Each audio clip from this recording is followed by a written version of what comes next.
Hey, everybody. Welcome to Called Up the Prospects podcast. I'm Chris Peters, joined as always by Cam Robinson of Elite Prospects. You can see it on his hat. You can see it on his face. You can see it everywhere. It is trade deadline time, buddy. And we are recording this the day before the NHL trade deadline.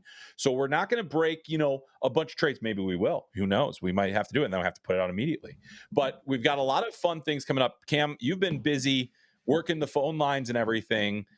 I mean, it seems like if you are a seller, life is good for you right now. So how has your week been so far? And we'll get into the main topics, but I want to know how your week's going, my friend. It's been going good, man. I tell you though, this, obviously I've been trying to elbow my way into the insider world here with some of the connections I've made over the last few years. And it's stressful stuff. Like, I don't even know how to compete against Friedman and some of these guys. Like they must have like NHL Central Registry or GMs just like giving them stuff right away because it's hard to keep up. So I've just got to be pumping on rumors a little bit more than anything else. But it's fun. It's been a good process so far, anyways. And maybe we'll get lucky and break a couple here in the next 24 hours.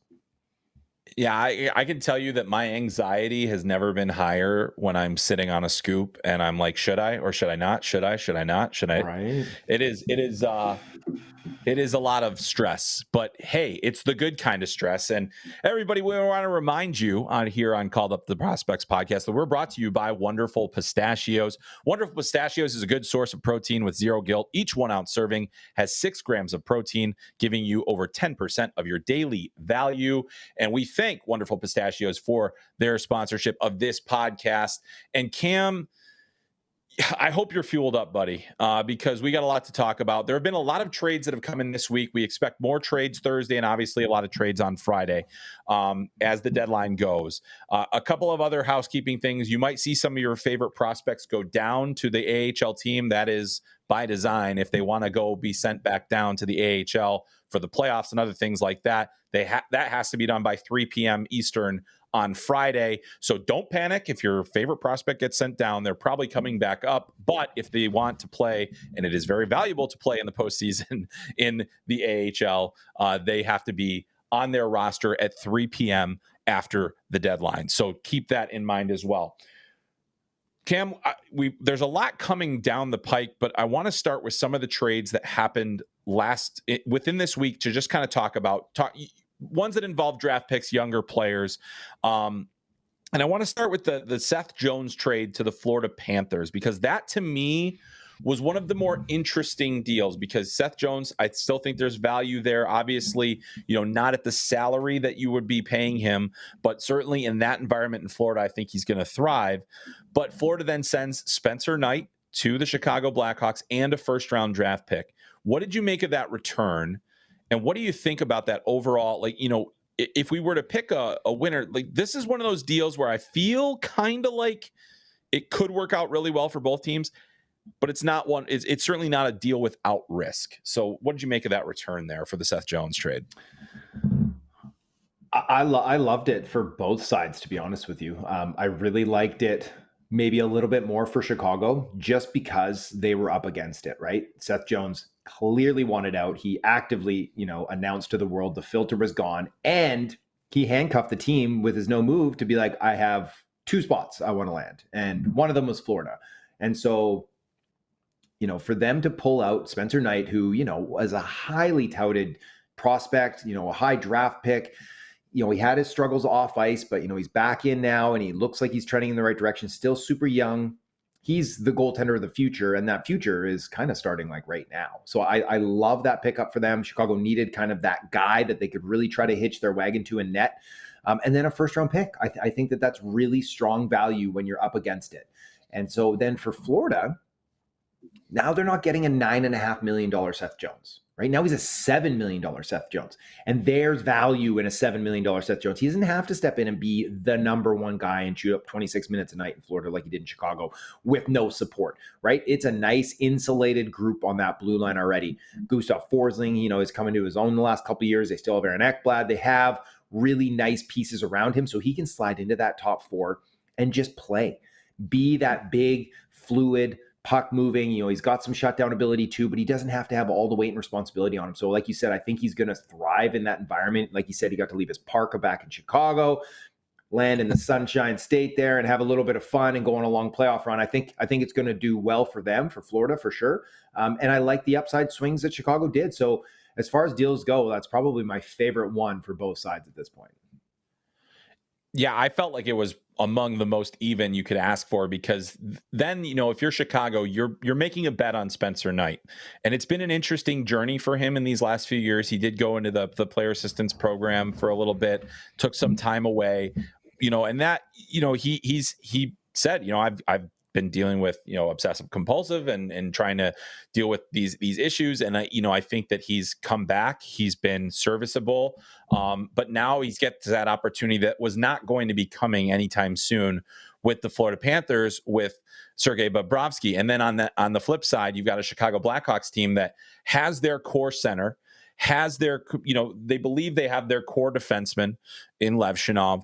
And then Korchinski is kind of like that secondary guy, but they didn't have that real big piece that, like, Drew Comesso's a fine goalie.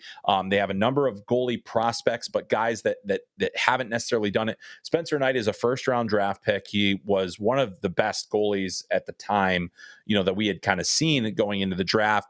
High-level hockey sense, an incredibly intelligent player. A really thoughtful human being as well. If you've ever had the chance to talk to Spencer Knight, he's one of my favorite interviews, even when he was a 17-year-old kid going into the draft. I mean, just a thoughtful young man on top of that. But, if he finds that game and he's able now in this new environment, now where he has to be the guy, now where maybe there's a little less looking over your shoulder or trying to edge out a guy that's probably going to the Hall of Fame or is going to the Hall of Fame with a couple of Vezina trophies to his name, that is a great opportunity. So for me, the question is, and we're going to talk about it a little bit later too, but does Spencer Knight still possess enough upside to be that guy, that, hey, he might end up being the best player in this trade? What are your thoughts on that? Spencer Knight specifically, because I mean, we've watched him going back many years now, and now I feel like this is kind of like a new lease on life for him. Absolutely, and the expectations in Chicago are pretty low right now too, right? So he comes in, he had a great first showing, right? and get used to that exactly. Too, like eating and seeing a lot of rubber in Chicago, which a lot of goaltenders love. Right? They love to be active. They don't, a lot of guys don't like to see 17, 18 shots because they can't get, pardon me, into the flow of the game. So you're eating 40, 50 pucks a night. It's going to help your save percentage. It's going to get you in the game. It's going to get you focused. No, I think that's a really great point, that he could end up being the best player moved in that trade. We know what Seth Jones is, right? I don't think anything's changing at his age now. If anything, it'll be that plateau and then the decline, where Knight has the upside. I still think at his size, his pedigree, if he can have his mind right and consistently perform, that he has the skills to be a true number one netminder and someone that you can kind of build around from the net out for Chicago. And so it's hard to say that he's like a foundational piece for the club at this point, but if we look back in 12 months, we might be able to say that. Yeah, and that's certainly the hope if you're the Blackhawks. And then on top of that, you have that first round draft pick, which is another high value, it'll be a later pick, but it's a higher value acquisition as well. So to get out from under a player that wanted to get out, to give Seth Jones the opportunity to really go and do something he hasn't had a whole lot of experience with, which is, getting into the playoffs and having an opportunity is really good. So I'm excited for Spencer Knight because I like the player. And I hope it works out well for him. And I think that, you look at kind of the numbers, he's played in 23 games this year, 907 save percentage, not terrible. I think that there's a lot more for him to give. And he's only 23 years old. I think when you're talking about goalie peaks, those are coming a little bit later than your player peaks, right? The 24, 25, 26. Those are, they're going to get, the best years out of a Spencer Knight, which I'm intrigued by. So we'll see where that goes. It's going to be an interesting one. But there was another interesting trade that I as a prospects guy, I'm supposed to hate deals like this, but I just loved it. Yanni Gordon, Oliver Bjorkstrand go to the Tampa Bay Lightning for 2 first-round picks in 2026 and 27, a second-round pick, and Mikey Eyssimont. And the stat that I love about this trade, Cam, is one I'm sure you'll love as well. Between 2000 and 2007, assuming no other trades and assuming that they are top 10 protected, assuming they're not top 10 picks, the Tampa Bay Lightning will have made one first round draft pick 2020 to 2027. It is incredible. Julien Brisebois is allergic to first round picks, allegedly. I have not confirmed that, but it just seems the evidence is mounting in that general direction. By the way, the one pick that they did make, Ike Howard, who has an opportunity to potentially win the Hobey Baker this year in college hockey. So it's not all bad there. But what did you make of that trade specifically for Tampa, where they have taken away, more first round draft picks, but they get, somebody that they know in Yanni Gourde, and they get a really, solid acquisition, Oliver Bjorkstrand, who I think has had a very nice NHL career over the years. I mean, is there a winner here? Is there a clear winner here? Or is this another one of those, hey, it actually made sense? So what'd you get from this one? How you feeling about it, Cam? There's a clear loser, that's for sure, and it's the scouts in Tampa Bay. I got a text from one scout, not for the Lightning, that just said, like, get ready for a bunch of resumes from Tampa Bay scouts coming out the door here, right? I personally, like you said, Yanni Gourde, they know the player. He won 2 cups with them, right? He was highly sought after as a guy, a UFA to be here. I think that, they did very, very well getting 2 first round picks, especially with Bjorkstrand, who I think his value is, wasn't super high on the market. But right. I love it for Tampa Bay because it looked like their contention window was not closed, but had shrunk significantly, right? The 3 straight Stanley Cup finals. And then as guys are aging out and you lose guys due to contract negotiations and stuff. But I mean, Andrei Vasilevsky's playing some of the best hockey of his career. Hedman's still just a unit on that blue line, right? Just a pillar and a horse. They've got Kucherov. They got Braden Point. They got Brandon Hagel. They still have core pieces in place. So you bring a guy like Yanni Gourde, who can be your third line center, bring that experience, bring, the familiarity. Oliver Bjorkstrand can bring some depth scoring to help out too. They lost some of that in the offseason. I like it for them. I think that, and I loved his quote, and I'll misquote it right now just because I don't have it in front of me. But basically what he was saying was, hang on, I have it. I have it. Oh, yeah, you run it out. I love it. I have, yeah, I have it. Hang on. I'm just pulling it up. I'm just pulling it up. Where? Oh, I should have said I had it. Here it is. All right. Here's the quote. And this comes from Eduardo Encina, who covers the team down there in Tampa. Brisebois said about trading first rounders, we use some draft capital to add 2 good players that will help us win more games this season and beyond. Ultimately, the calculation is that trying and failing will yield less regret than failing to try. How philosophical was that, my friend? I loved it. I loved it. And it goes against what I say where I'm like, sellers, like if you're in the mushy middle, this is the time to sell, right? It's a buyer. Buyers are everywhere. Sellers are nowhere. Maximize your value. But, if you can look in the mirror and be like, this team right now, we can win a round. If we add, maybe we can win 2. Who knows at that point? They're going for it. They've committed to this core and this team, and then that fan base that they've got Nikita Kucherov, they've got Victor Hedman and Andrei Vasilevsky, those 3 Hall of Famers. They're going to push in, just like Sid and the Penguins did, right? They said, as long as we've got Sid, Gino, and Letang in their prime, we're going to keep running it out there, and the future be damned. And one day the pain will catch up to them, but championships last forever, and they've already got a couple banners, so why not take a cut for one more? I love it.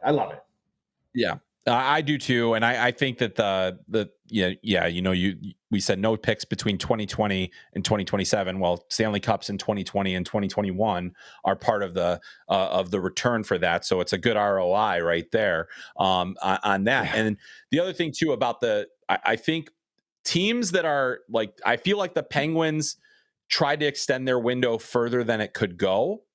And that's where we're seeing some of this pain now, even though they still have a Sidney Crosby who can contribute and can do those things, and have some of those veteran players that now are kind of past their peak trade value. But Tampa being in this window still and feeling very much in the window, and I think also having John Cooper as a head coach keeps them in the window. Now you're saying, okay, well, we still have years to go where we can do this, where we think we can do this. The other thing that I think is important to note about the Tampa Bay Lightning in particular, they will continue to be a destination for free agents when they have holes to fill. They'll have to do it more affordably against the salary cap, but they can still do it. They'll also be a destination for college free agents, undrafted free agents, European free agents that will go to there. They've had a lot of success over the years with those kinds of players that fill out and are stopgaps. And then on top of that, they've also had good success drafting outside of the first round. Now they have made changes. Al Murray no longer part of the staff there. And he was a big part of, I think, the value that they were able to generate within that scouting staff. But there's a lot of those same people are there, and they are, they find those gems. So it gives you a little bit of that. But I did want to point out, if you are a Tampa Bay Lightning fan, you can skip the draft. Don't even watch it. No point. No first round pick this year. They have 1 second. No third round picks. They have picks in the 4th and 5th and 6th and 4 7th rounders, which, as we all know, are super valuable and definitely going to be NHL players. But given, hey, they have had 7th rounders turn into NHL players in the past. So it's not impossible, but yeah, that's the thing though. I think how many fan bases out there wish their GMs were going to be, Julian Breezeball-esque, where it's like, we're just going to go. We're just going to keep going and keep going. And yes, will it catch up to him someday? Probably, but oh yeah, what do they say? Banners fly forever, right? So that's exactly it. So there have been a couple other deals. Like we actually had one come in Thursday, Brian Dumoulin getting acquired by the New Jersey Devils. Now that one to me, Cam, was one of the trades where I was like, oh yeah, if you're a seller, you're licking your chops right now, because I like the return that Anaheim got. They got a 2nd round draft pick and prospect Herman Traff, who is played at the World Juniors this year for Sweden, and it has had a nice bump after being drafted in the 3rd round last year. He's made some ground. He's got a nice little development arc. He's a 6'3" winger that can score. So there's some interest there, and maybe there's some upside there. But I mean, you think about if you're the Anaheim Ducks and you trade away Brian Dumoulin, I think you got to be real happy with that return. And I think if you're the New Jersey Devils, is it, with Jack Hughes out for the year, I was surprised. I know you were among the people that reported that they were still going to be buyers, and here they are buying. So, what do you make of that? And is this ultimately a smart move to give away some future assets for a rental like Dumoulin? I'll say this too, is that I'm told that they are still shopping. That they are still trying to get, trying to get a center. To no one's replacing Jack Hughes, but to add to some of that depth, and that there's a way to look at this where I understand. They had 3 second round picks, so to use one of those, and Traff is like, he's projected to be a bottom 6 guy. I don't think he's going to be an impact player at the NHL level, but. To parlay some of that to then now give to your team some experience in the playoffs, right? That team needs more experience in the playoffs with or without Jack Hughes. And, you hope that it's not a 4-game sweep or something crazy like that, because they still have, Jesper Bratt is having a terrific season, right? Like he is a high end player in his own regard. He gets overshadowed by Jack. Nico Hischer's a hell of a player, right? On the blue line, obviously I know Dougie just went down, but they're getting strong goaltending. Luke Hughes needs some more experience in the postseason. So buying around the edges a little bit to boost up, to maybe get you into the 2nd round or get a long 1st round, I think is worth the cost of acquisition in this regard. But I look at this trade and, I didn't love Vancouver immediately flipping that potentially unprotected 2026 first from the Rangers that they got in the JT Miller trade straight to Pittsburgh for Marcus Pettersson. So that was Marcus Pettersson for that first, and then Melvin Fernstrom, who was another 3rd round Swede who was taken last year. Who would you rather have though, right? Marcus Pettersson or Brian Dumoulin? So I think that Vancouver did quite well once now we're seeing what the market is, especially for defensemen, and then to immediately extend Pettersson long-term. So all of a sudden it's like you get your business done early, you're getting rewarded, because right now, like we said, sellers are cashing in too, right? So, I get it from New Jersey's point of view. And then, if they go out there and they push for, I don't think Brock Nelson's going to move, but I think that they would love to have him, but so would 6 or 7 other teams. But If they go out there Right. and they get themselves a depth center like a Suter or something like that, it's like, fine. It's not going to cost you an arm and a leg, and you just support your guys and get them into the playoffs, and hopefully maybe you can get hot and win a round still or something like that and gain that valuable experience for next year when hopefully Jack can finally be healthy and they can go in kind of full steam. Yeah, absolutely. I mean, like that, and I think that point that you made about getting out in front of it early and getting what you need before it's all gone, and making sure that you're, that there's something to be said for that.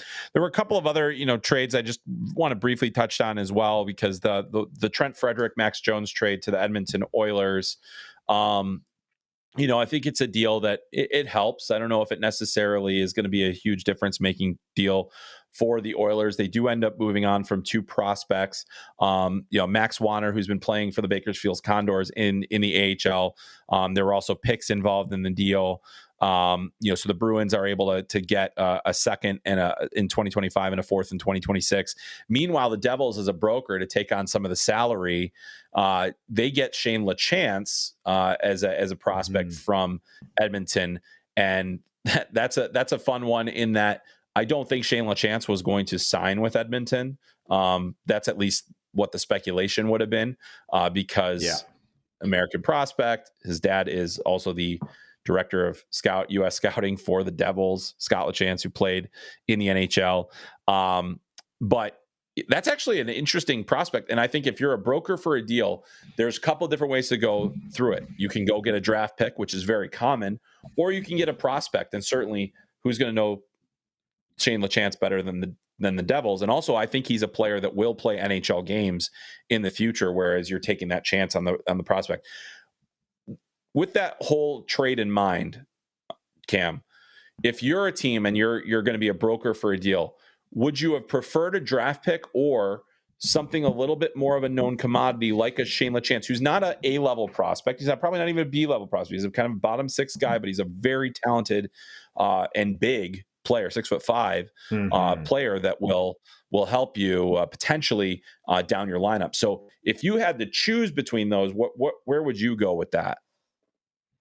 In this specific instance, as my phone blows up, I would say that I like this. I like this for the Devils in this regard because, like you said, the familiarity with the player, he is so much closer to NHL minutes, right? You get like a 4th or a 5th rounder for siphoning some cap through your thing. You're like, okay, here's a lottery ticket on an 18-year-old that maybe when he's like 23, 24 is going to push for NHL games.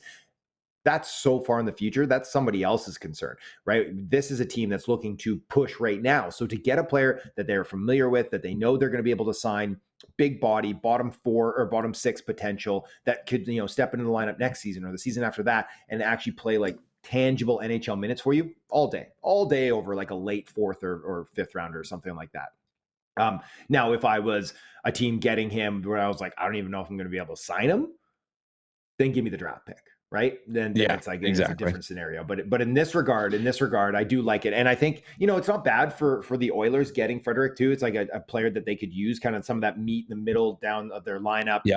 But still, agreed. Right. Like you paid a pretty hefty price for a guy that's going to, end up with fewer than 20 points on the season. Right. So it's just another indication of just like the value sellers are getting. Yeah. And that's the whole thing with it too. I think if you're the LaChance pick, you're okay. I think letting go if you're the Oilers, just because there was always going to be that conversation. Would he even actually sign the contract with his ability to be there as a player? But the other guy I wanted to talk about, and I'll just talk about him, is Max Wanner. And I think that Max is really one of the he's an interesting piece of this. He'll go to the Bruins. He's a big defenseman. He's a project more, he hasn't put up big points this year so far, but I really think that that's going to be something that helps, it allows you to soften the blow a little bit. And then on top of that, you get the draft picks if you're the Boston Bruins. The thing that really struck me about this trade in general is that this is the soft launch, if you will, of the Bruins basically being deadline sellers. There's been that talk about whether or not that is actually what would be the case, and it just seems to be. And that doesn't mean that they're going to offload Brad Marchand and do all these other things that they could potentially do. But I do think that there's at least now that appetite exists. And the Trent Frederic deal and Max Jones wasn't going to bring back the return that you necessarily were hoping for. But there's still a lot to be said about it, and there's a lot to like about it. Meanwhile, there have been some other minor deals. Just going to touch on them very, very briefly. Nashville acquiring Michael Bunting in a 4th-round pick for Luke Schenn and Tommy Novak. A very interesting trade by the Penguins. I think that is more because of Luke Schenn's got some value on the trade market, and they could potentially flip him for something else. Vincent Desharnais from the Penguins, from the Penguins to the Sharks. And then that was only cost a 5th-round pick, so the Sharks get a little bit bigger on the back end. But yeah, I mean, those are the kind of those smaller deals that are still happening. Vitek Vanacek going to the Florida Panthers for Patrick Giles. And then just today, before we recorded, Nico Sturm getting traded to the Florida Panthers. So clearly the Panthers are getting aggressive, using that LTIR space that is there from Matthew Tkachuk's injury to their advantage. Obviously, getting Seth Jones. Now you've got Nico Sturm. So there's a lot to like about what the Florida Panthers are doing as well. It's cost them some things, but not necessarily things that they can't part with as they go to chase another Stanley Cup. All right, so those are some of the deals that have been done. There will obviously be a lot more done on Friday. Many of you will probably be listening to this after the trade deadline, but if you haven't yet, I highly recommend you go over to eliteprospects.com. You go over and you click on the stories tab and you find what Cam Robinson wrote this week. We've talked about it a lot as you've kind of teased it, Cam, on the piece, and I thought it was really insightful and interesting to read this. But it was, the anatomy of a midseason trade, all of the moving parts, and I think there were a lot of interesting things. But I wanted to hear from the horse's mouth instead, and say, first, give us a little synopsis of the story, some of those things. And then I would also like, if you could, share one of the things that either interested you or excited you or surprised you, one of those, the most in the writing and reporting of this particular story. Yeah. So like you said, I mentioned it a few times because this is a project I've been working on for several weeks that kind of got interrupted by the Four Nations. But I sat down with, I think, 7 or 8 current and former, AGMs and GMs. And just to, I asked all of them, like, I won't take more than 10 minutes of your time. And I don't think that any one of those interviews was shorter than like 30 or 40 minutes. So everyone was super gracious with their time, and I really, really appreciated it. And we just, I had like a host of questions. And then, of course, just like anything, like back when I was a teacher, is that, you just kind of find a thread and you end up going down and finding those teachable moments, those learnable moments. And so oftentimes we went down these rabbit holes, these tangents that had nothing to do with what I had initially asked, but like garnered really insightful stuff from them. And so I could have written 10,000 words on it, but I kept it to 2,500. So it's hopefully digestible for most people. And it's unlocked at Elite Prospects. You don't need a premium subscription or anything like that. You can head over there. You can just read it. And I think it was really eye-opening for me. And, I've gotten really strong feedback from people too, both, in the industry and people, just normal readers too. One of the things that I thought was really interesting was how some clubs use the media. And now I might be a little biased in that regard for why it was so interesting for me, but, just talking about how, and some giving examples of, general managers calling another team. Like Mike Gillis was very upfront, being like, when he was running the Canucks and, general manager of the year, back in 2011, he would get a call from a team and they'd be like, hey, we're interested in this player. Would you be open to moving them? And he'd be like, well, what are you thinking? And then the next day he'd see in the newspaper or online that, Canucks are shopping this player. And so that team was using that using that information to then try to like apply pressure onto the club or impact them that way. Or how, maybe a president of hockey ops or a GM would, they know they're about to sign one of their own players or someone in free agency for, the example was for $6 million. And so they go to a friendly face in the media, someone that they have, a working relationship with, and be like, hey, write a glowing piece on this player and maybe compare him to these other guys that make $8 million. And then all of a sudden you come out and you sign him for $6 million. Now your fan base thinks you did a great job, but more importantly, your owner thinks you just saved him millions of dollars. And so I love that, that bend to it as well. Right. I thought that was really unique. And then like the other one too, is that, Gillis brought this one up too, is that how Jim Rutherford went and everybody was pretty shocked when he just like had this interview with someone who normally does like political articles for the Sun. And he just came out and he was just like, he just said all the quiet parts out loud. Like he just basically said like, yes, we're trying to trade JT Miller. No, the return won't be all that great. It'll probably be a third line center and maybe like a pick or something like that. And it was used. And Gil says, he's like, I'm sure that deal was already done, that he had already had that deal in place, did the interview to then like soften the blow to the market and have that perception for the around the fan base that they weren't going to be like, what is this return? Because he's already come out and said it's going to be muted.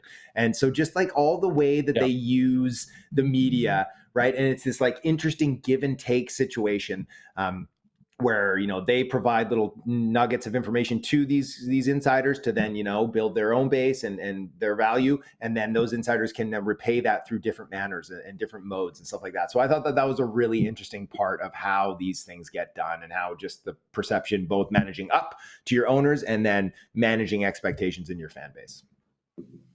Yeah, I think that's it's smart, and I think usually that's the thing, is if you've heard, when you start hearing these things, there's a lot of stuff that's always already in the works, and I think one of the other things too that you did mention in the story that I also find interesting is the amount of things that just never happen. They just don't get done. It just doesn't, there's a lot there. So I thought that was really interesting, Cam. It is a great piece in terms of providing insight into something that, I think there's a lot of various things that go into a trade deadline, the trade of a player, and there are so many things that maybe we don't even think about as media or fans, whether it's, the ability to sell tickets, the ability to do this, that, or the other thing to make it, matter to your market. I think those are really, really interesting things to kind of discuss and figure out. And it's interesting. You think about the different guys, we saw just a couple of days ago before we recorded this, Brock Nelson with a very heartfelt kind of media thing at the end of the game, where he gets interviewed at the end of the game, and the crowd's chanting for him and cheering for him, and he's getting emotional. And I think those are the types of things. Well, it makes it really hard. All of a sudden you're a GM, and yes, even Lou Lamoriello will allow emotions to get involved at times. And that's a player is like, oh, well, maybe we shouldn't move him. Maybe we should re-sign him. Maybe he should be part of our long-term plans. I personally, feel pretty strongly that they shouldn't do that. They do maybe have to be a little heartless about it and try to get something out of a player that is, if I'm a buying team, I said it last week's podcast, I want a Brock Nelson. I want a guy that's going to do that. So I'm excited to see, just as these deals get done. Obviously, many of you will be listening to this. The trade deadline will have passed. Some teams will have landed their big fish. Some teams will have made these small deals. I often think if you are going for the big swing, and maybe this is, thinking about the Mikko Rantanen trade, which has been very top of mind because there's a lot of talk about him potentially moving again. If you have to go out and get the big fish in the midst of a Stanley Cup run, how strong of a contender really are you? Can you make yourself that much stronger? And then, we'll have to wait and see. I love the swings for the fences. There is no doubt it makes it interesting. I hope there are more of them, but I do think it's often those smaller deals that make the bigger difference. You think back to like whether it was Chris Kunitz getting added to the Pittsburgh Penguins for Ryan Whitney, and if there was different little trades that like the Chicago Blackhawks getting Antoine Vermette in the middle of their thing, Blake Coleman getting added. These aren't superstar players. These are guys that are going to potentially impact your ability to win. We will see some of those this week, but it's time to move on to our Beyond Belief segment. And this is the part of the show where we'll read a statement and each of us will have to decide if it's believable or beyond belief. And I'm going to go ahead and start and kick this one over to my co-host. And I think I know where this is going because I made the question with an answer that I had in mind, but we'll see what you have to say. The road to the Stanley Cup is going through the state of Florida this year. If you want to win the Stanley Cup, you are going to have to go through one of the Tampa Bay Lightning or the Florida Panthers. Cam Robinson, what say you? Yeah, I mean, seems pretty fair to me. And I'm leaning towards the Panthers here too, especially if they can get Matt Tkachuk back just in time for Game 1 or something like that, right? And then have It'd be all weird that if cap that space happened. that they're about to. Right. So they are deep on Mikko Rantanen. Now, I don't know what they can legitimately offer to get Rantanen, even at if Carolina takes a haircut and eats some of his salary, like what are they giving up? Because I had someone ask me, like on the team side, just wonder aloud, being like, would they give Sam Bennett up? I don't think they would. I don't think they would want to anyways, but he's going to need a new contract too. And so it's this really unique scenario where I do think that they are like heavily in on trying to get Mikko Rantanen and making like a huge splash and then running that in. Like, good Lord, if they have that too, right? But if they miss, like, watch out for Brock Besser. And again, you might be listening to this on Saturday and be like, Robbins, what are you talking about? They didn't land either of those guys, or Ryan Donato or something like that. But I do think that they are hunting around to get more impactful scores to just further boost that lineup up, right? So I absolutely do think it goes through Florida this year.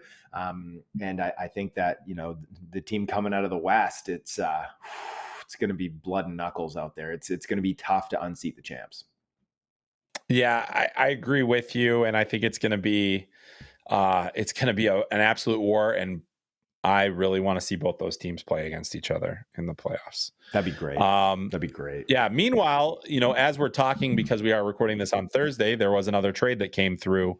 Riley Smith going to the Vegas Golden Knights, because what is a trade deadline without a Vegas Golden Knights trade, especially a guy that they know.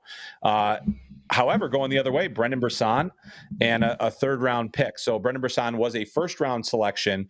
Hasn't quite really developed, I think, the way that Vegas would have hoped. A third round pick that belonged to San Jose to New York. And so I think Riley Smith is one of those kind of classic rental guys that I just talked about, those kinds of guys that help you in the depth of your lineup. They're not going to make a significant impact, but you think about the deals that Vegas has done this year, and you get, Brandon Saad for a song, just, you get you add pieces and then you have your core intact. Very interested to see where that all goes. But obviously, that involves a prospect. I mean, any before we move on to our next Beyond the Belief question, any lingering thoughts on Brendan Brisson, what he could potentially bring to the New York Rangers organization?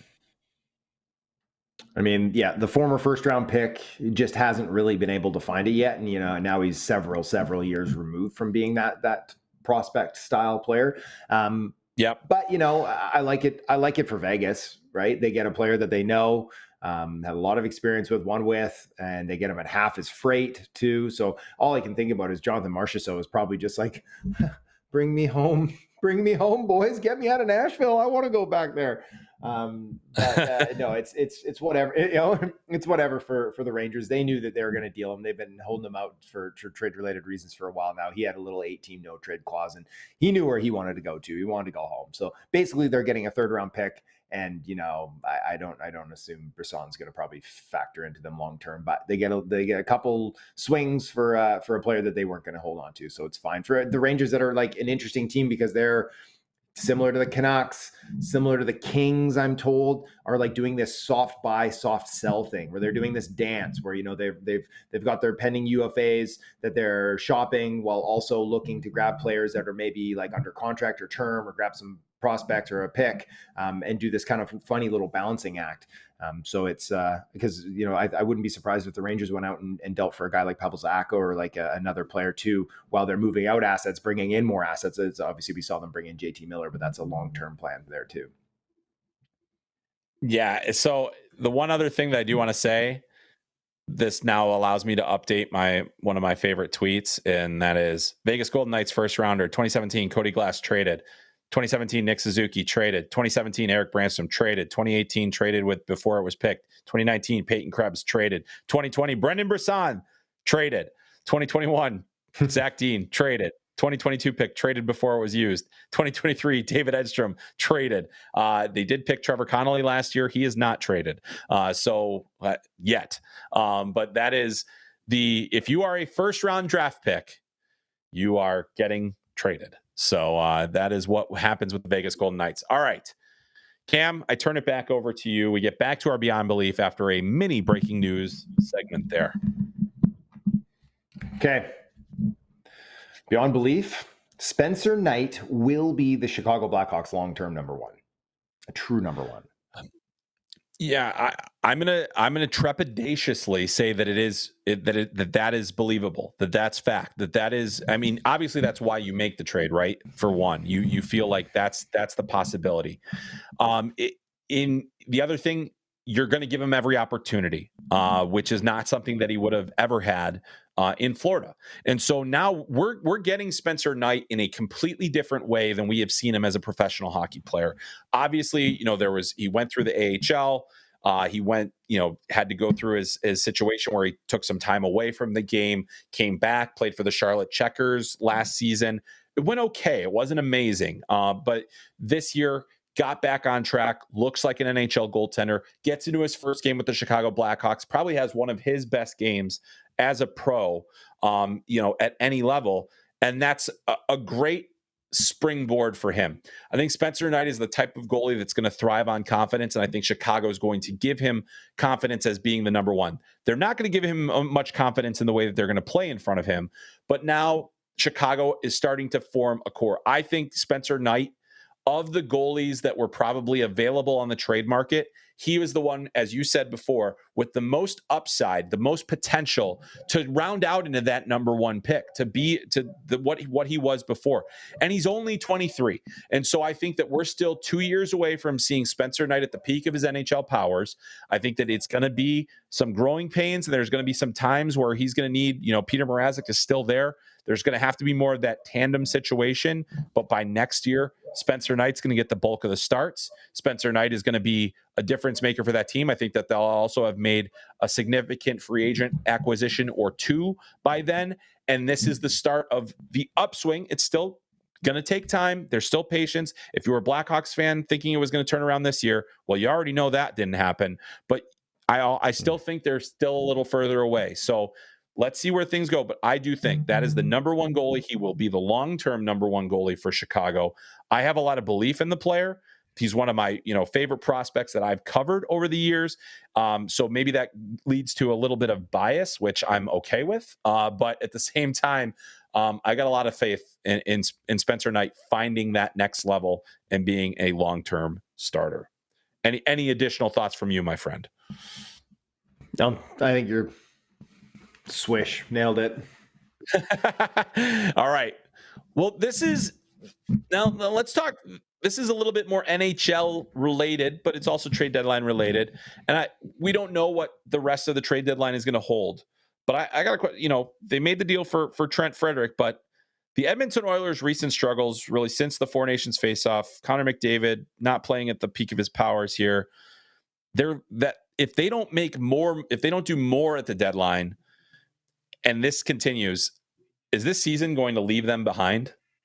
I mean, are they going to fall behind, or is it get in and maybe, yeah. But the statement is the struggles and the lack of activity will leave them behind. I think they need to do something. I don't, you can go in with Skinner as your goalie, and he went and took him to a game 7 of the Cup final last year. Yeah, I know he had a little nap there in round 2 where he got yanked and came back, but he's shown that he's good enough to get almost over the hump. But this defense core, I do not think is good enough in front of him to get them there again.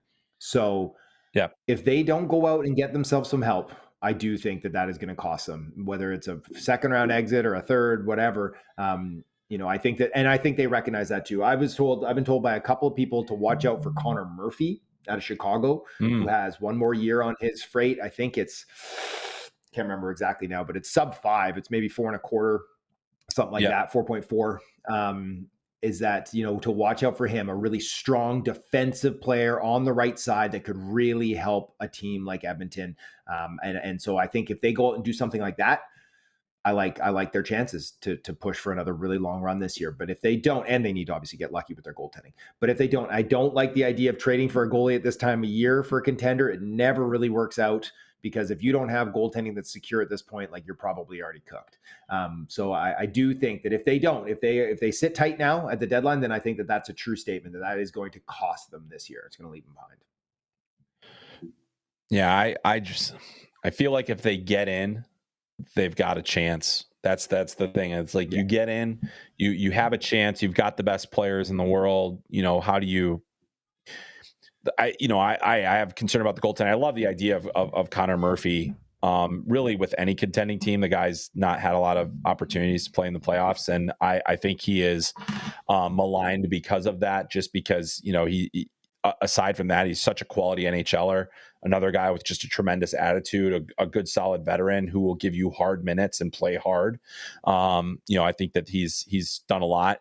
And I think if you're the Blackhawks too, you also have to consider how much of how deep are you going to make these cuts if that does come down to it. But I think that Oilers will still be a threat in the West because I think that the real tricky part is going to be in the East. Who's coming out of the East with those Florida teams over there? So, all right, my friend, I turn it over to you as we close out our Beyond Belief segment. Okay, one more time. Run it back here. Mikko Rantanen flips again. So by the time you listen to this podcast, we did this on as the last one last week. We're going back at it again but by the time you listen to this podcast, it will have been decided. But I know and I'm sure I've been hearing the same thing. Like the winds are blowing just enough. They're blowing just enough to say, yeah, if they get the right deal, he gone. So that's the thing. What kind of package does that look like? And that's where I'm going to turn it over to you. What could even Carolina get out of this? And let's see how good this prediction is once people listen to this and they're like, oh, these guys could tell the future, or maybe they recorded it later than they said they did. But what is the kind of return that Carolina would need to bring back to make this move? Well, that's just it, right? Is that what are they going to get that's going to help them today more than Mikko Rantanen, right? From a contender. What are they going to get that's going to be more secure long-term than they gave up in Marton Necas? So they're in this like sticky situation that a team would have to be like, we are confident that Mikko Rantanen is going to extend with us to give up a piece that's going to be valuable enough to make them do it. And now, I have been like steadfast in this, that I think that Carolina is doing their due diligence, and that once they found out that they weren't going to be able to extend Rantanen, that they needed to go around and they basically did the same thing just when they traded for Rantanen, right? They went to Vancouver and they're like, give us your best deal to trade us JT Miller, to trade us Elias Pettersson. They went to Colorado and said, give us your best deal to trade us Mikko Rantanen, and they chose Rantanen. And so now they're going around the league and being like, best offers, let's hear them, right? And they haven't given the agent permission to talk to any other teams about a potential sign and trade situation. But apparently Mikko maybe is open to doing that for the right team. I saw a report just recently that the LA Kings are not one of those teams. And so I had heard, Brandt Clarke is definitely available, that he could have been a piece that would have gone, in a big trade like that, something like that. But it's like, I just don't see a package that's going to be valuable enough for Carolina to have sacrificed Marton Necas plus, and that is going to help them more than what Mikko can. So I think that if I'm betting right now, I think Rantanen stays, and that they hope that a long playoff run convinces him to extend long term. What do you think? Yeah, so it's beyond belief for you, and I think that that's reasonable. Like, and I think that's a potential play. And really, again, you went for it. You knew the risks going in, right? You have to live with it. And I think that's ultimately what I think will happen as well. But I mean, I think if there's a compelling offer out there, you have to listen, because I think you have to have knowledge that there's more. But I think the way you laid that out, Cam, was spot on. All right. So we're gonna wrap things up so that Cam can get back to his phone and live the life of constantly waiting for people to get back to you, which is that is what I believe they said 85% of journalism is waiting for somebody to call you back. I think that's right. Part of it.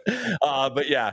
So anyway, this is more of an evergreen kind of idea. So this is our you have to pick one segment where we decide on one or the other, an either or scenario, if you will.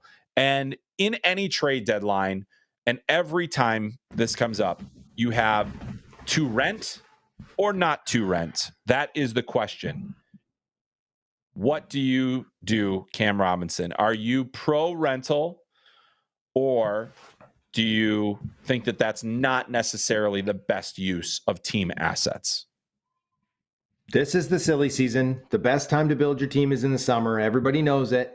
Signings, trades in the offseason, that's the best way to build your team long term. But if you can honestly look at yourself in the mirror and be like, we are close. We are a depth center, left shot D on the second pair, away from like legitimately being a contender and having a 15% chance of winning the cup or something like that. I say rentals, go get them, right? You sacrifice the future for today. As we said, banners fly forever. So absolutely, I am pro rentals. I'm just not pro rentals on teams that are like, let's add a couple rentals and maybe we can get into the playoffs and then face Florida or face Vegas or face Winnipeg and then get trampled, right? And a lot of people believe that whole all it takes is you get in and who knows what could happen. Well, yeah, we have seen it sometimes, the Cinderella story, but more often than not, the Cinderella still doesn't, come home from the ball, right? She maybe just gets close to it and then gets bounced in the finals or something like that. So I think you just need to be honest with yourself where you are in your evolution as a contender. And if you're there, pay them up. Yeah. And I think those big game hunting this time of year is really when things could go sideways for you. Every time this time of year comes around, I always think of the one trade that I just think about every time as maybe one of the biggest trade deadline mistakes we've seen, which is the Philip Forsberg for Martin Erat trade, which everybody kind of goes back to as that example. And that's why, I am actually, so the things that you said that I completely agree with is that you have to know your team. You have to be realistic about what you're actually doing. Now, if you go big game hunting and you try to get, the biggest splash, it's going to cost you the most and it leaves you the most exposed. And also at that time, it could also be the most disruptive thing you do to your lineup because all of a sudden you're putting somebody new into a position that's already there. So I'm against frugal shopping, or I'm for frugal shopping. I'm against big game hunting for rentals because I do think that those are where those mistakes get made. How many high profile rentals that cost a lot do pan out? Now, when I say cost a lot, it's more of in the line of a Mikko Rantanen trade where it's net shots, it's all these different things that that are high level, high value assets that go out the door. Those are the things I just can't. I feel like that's too much, and I feel like it's at this time of year. I don't think that the risk is worth it because you're probably better off just keeping things status quo if you're a successful team. And that's why, I'm really fascinated to see how Carolina handles this situation. What happens whether they keep him or not? But to me, rentals. It's almost like, that little bit of impatience. I don't love it. And I agree with you. I think the summer is the time to improve your team. And obviously the draft is a great way to improve your team as well, as we are bound to say, as Called Up the Prospects podcast, please draft players. We want to cover them. So, but beyond that, I'm excited. I think that there's a lot more, this season has been fun. This trade deadline has been fun. And if you are a seller, it's an opportunity to really take advantage of some very desperate teams here in some of these cases and a chance to improve yourself in the longer term while they might get a couple extra wins out of it if you're picking up a rental. But next time around, I'll try and come at it with some hard data. It's more just me. How I feel, it's just me, man. I'm a little risk averse on that, but but I'm not saying if you're giving up 4th and 5th round picks for a rental, by all means have at it. But if it's costing you an A-level prospect, if it's costing you a 1st round pick, unless it's 2025, then get rid of that baby. But other than that, I think that there's a lot to it. But again, it comes back to that piece that you wrote, Cam, a really good one. And there's probably a lot of deals that are being talked about right now that'll never see the light of day. But boy, is it fun to talk about, and it's fun to be a part of it. So, well, I guess that does it, man. I hope you get some rest after the trade deadline. Hopefully you can put down the phone for a few minutes and maybe pick up the baby and and do that stuff. That's the plan. Yeah, hopefully it's plan fun for sure. Yeah, it's super fun, and it's great to always have these conversations and talk it through. Cam, what's coming up on Elite Prospects here as we come out of the trade deadline? Yeah, I guess I'll have to wrap my head. I got to get back into scouting reports, and we'll start ripping off some film rooms and some exciting stuff going on at EP that we'll be announcing soon. But I'll tease that out later. But yeah, we'll get right back into getting ready for the U18s in Texas, everybody. That'll be the next push here next month. It's coming up quick.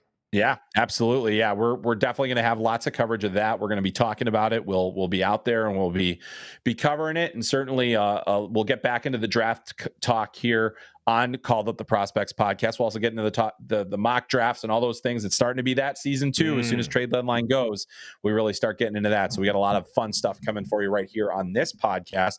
Also on FloHockey, a lot of great hockey coming up. We've got the ACHA National Championships presented by FloHockey throughout next week. We'll also have a number of big AHL games, some big college games. The Atlantic Hockey America Championship is this weekend, and on top of that for the women, and then the tournament continues. We've also got AHL playoffs on the horizon, ECHL playoffs on the horizon, USHL playoffs, all the junior leagues, everybody's starting up. So make sure you get that FloHockey subscription to enjoy the best time of the year, which is the postseason. And also want to remind you that we are brought to you by our friends at Wonderful Pistachios. Pistachios are known for their protein power, fiber, and better for you unsaturated fats for a combination that may help keep you feeling fuller longer. Once again, thanks to Wonderful Pistachios. Thanks to my co-host, Cam Robinson of Elite Prospects. Make sure you go over and read his stuff. Big thanks to Nikki for producing today. We really appreciate that. And all of you for listening. That's going to do it for this week's episode of Called Up the Prospects podcast. I'm Chris Peters for Cam Robinson. We'll see you next time.